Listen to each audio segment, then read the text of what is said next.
Chris Prophy, musically obsessed. Chris Prophy, musically obsessed with vinyl CDs and cassettes. Chris Prophy, musically obsessed. Oh yeah! Alright, here we go. Crappy albums that I own because I'm a completist. It's happened to many of us because I know a lot of you music collectors out there are completists as well. We really get into a band, we really get into an artist, and then we want everything that that band or artist has released. Unfortunately, not all the time, there are some stinkers in the bunch, some bad apples, some albums in the discography that we never really play or that we would like to admit that we don't have. Well, I've got 3 albums for you today, and here we go. So, 3 albums that I own because I am a completist. Let's start with this one first. Danzig, Skeletons. Not a very good release by Mr. Glenn Danzig. And it's a shame because I'm a huge Danzig fan.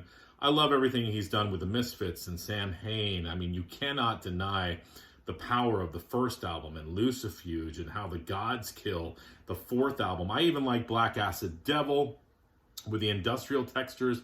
But this one, Skeletons, not doing it for me. I mean, the idea is good. Hey, let's cover some songs that Glenn Danzig likes, but the production sucks on it. His vocals, a lot of times it sounds like he's just phoning it in. I mean, case in point, go back and listen to the tune NIB, the Black Sabbath song. I can't even get through that frickin' song. There's a couple okay ones on here, but for the most part, this was not a good move by Mr. Glenn Danzig. Maybe back in the day, if this was a release where he had more of a powerful voice, and maybe when Rick Rubin was producing, it could have been cool, but no. Even the cover, it's sort of a spoof on pinups by David Bowie. But Glenn, I don't know, that's just not the best photo of you. All right, so there's number 1. Number 2, Monkees, Pool It. I am a huge Monkees fan. I love the Monkees. My favorite album by them is Monkees Present. And I even like Changes. And by the time they got to the album Changes, it was just Mickey and Davey. But I still really, really like that album a lot. This album, not so much. Let's even get down to the cover art, taking the literal meaning of pool it and getting into a pool. Okay, but do we need to see Mickey Dolenz white, untanned body? I don't. And it's funny, there's a price sticker on here. It says, non-returnable surplus. The record company didn't even want it back.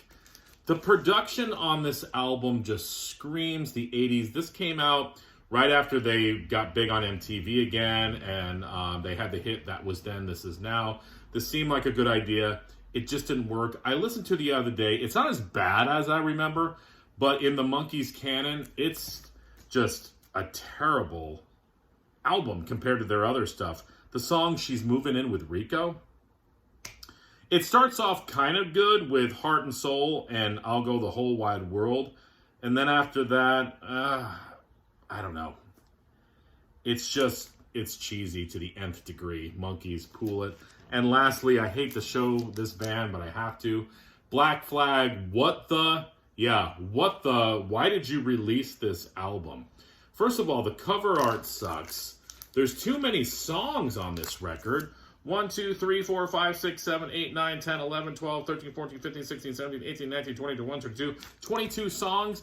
They all sort of bleed into each other. And they end up sounding like just one long song.